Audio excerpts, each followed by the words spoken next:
Are you dumb? I think you are.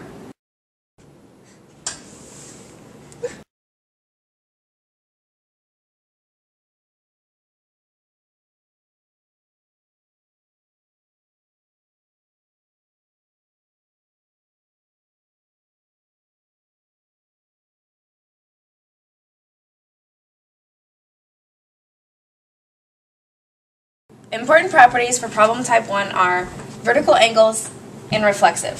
Vertical angles is when whatever the triangle you are trying to prove has two vertical angles.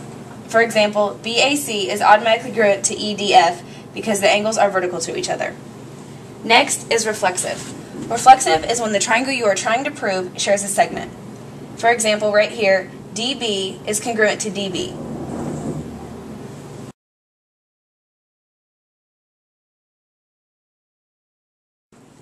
This is another example of problem type 1 proving vertical angles. You are trying to prove that triangle QPR is congruent to TSR. First, you enter one of your given statements, which is that QR is congruent to TR. Both of these segments are congruent. Second, you are given that PQR, the angle PQR, is congruent to the angle STR. Next, you can look at the triangle and see that TRS has vertical angles with QRP.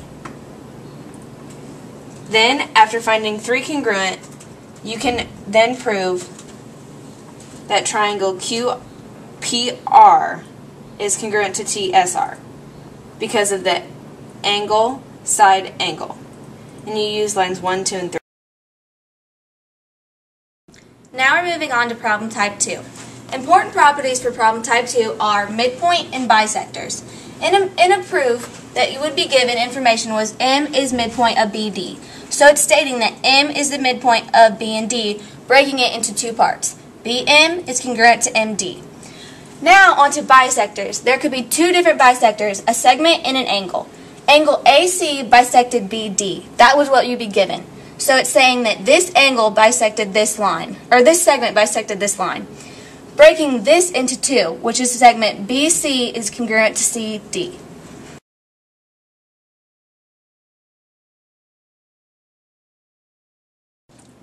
An example of problem type 2 using midpoint is shown right here. What you're trying to prove is triangle VTU is congruent to triangle STR. The given information is segment VT, which is VT is congruent to ST. Another given information is T is the midpoint of UR. So what we just learned was if T is the midpoint, it breaks this line into two parts. UT is congruent to TR. That's what the next line would be. That would be definition of midpoint, which you use line 2. Now, since you have two parts congruent, you need three, which you can go back to problem type 1 where we use vertical angles. So RTS is now congruent to UTV since they're vertical angles. And now since you have three parts congruent, you can prove that triangle VTU is congruent to triangle STR because of side, angle, side using 1, 3, and 4.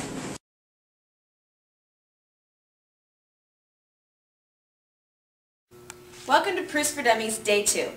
The following are the important properties for problem type 3. First, we start off with definition of congruent segments. On your proof problem, it will say that AB is equal to CD. You can then change it to add to one of your three congruent proofs that segment AB is congruent to segment CD. Next, we'll move on to definition of congruent angles, which is the same thing except to do with angles. Measure of angle 4 is equal to measure of angle 2, which then you change it to angle 4 is congruent to angle 2.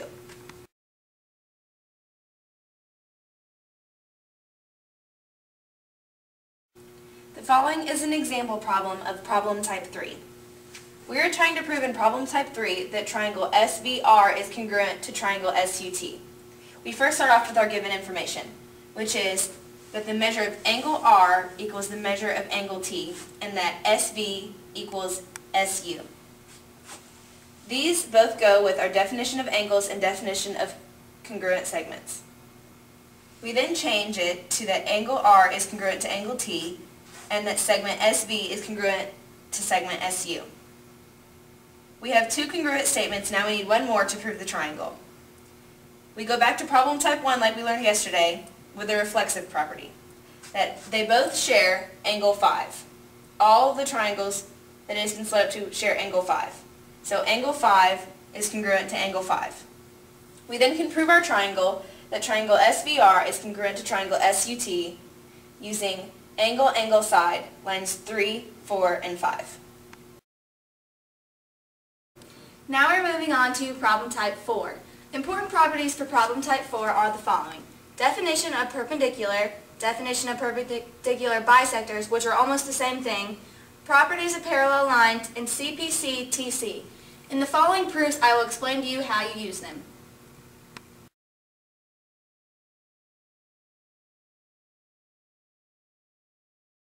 The following is an example of problem type 4 using perpendicular lines.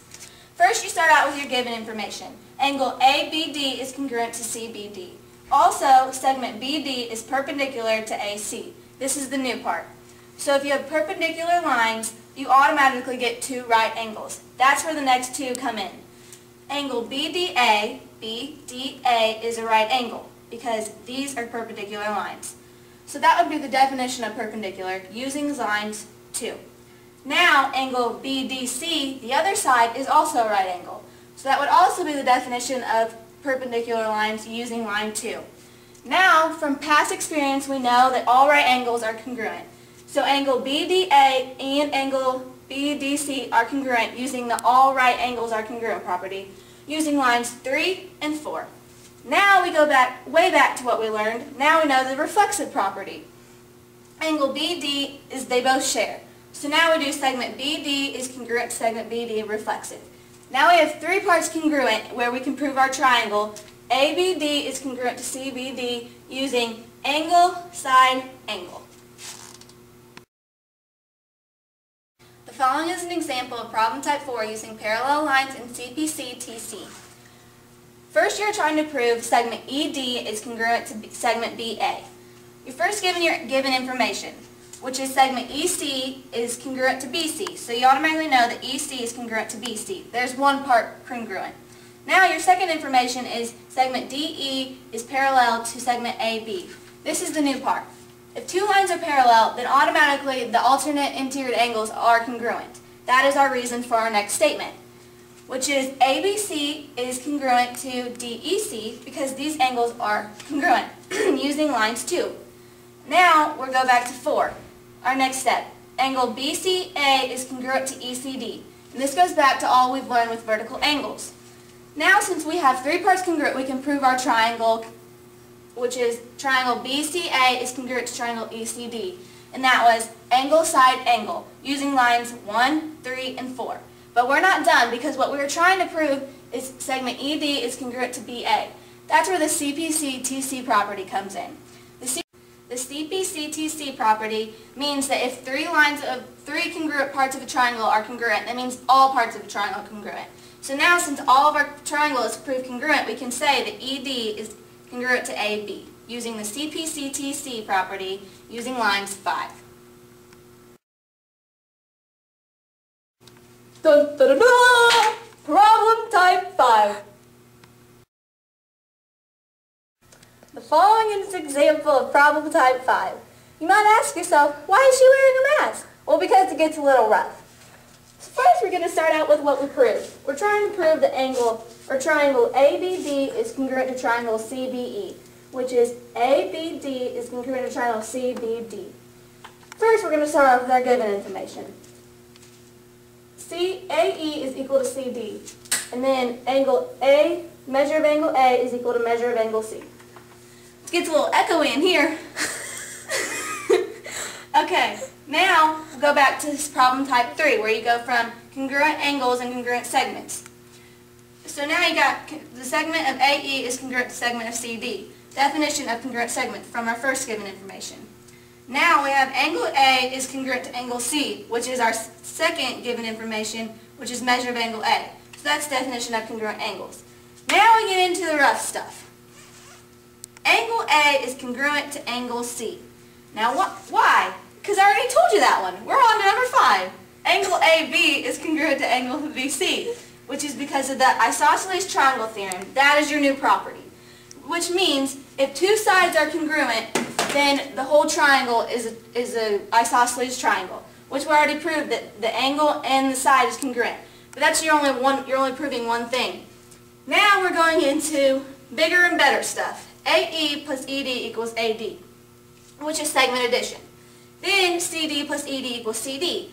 Now we have to substitute, which is AE plus ED equals CE, which is substitution using two lines, 1 and 7. 9 is AD equals CE because you substitute 6 and 8, which subtract from each other. Now, 10, we're getting to the bottom here. Segment AD is congruent to segment CE. That's definition of congruent segments because we changed 9 to 10. Back to problem. Now we can prove our triangle using side, angle, side, 4, 5, and 10. That was rough, I know, but I'm sorry for you dummies who didn't get it. Maybe next.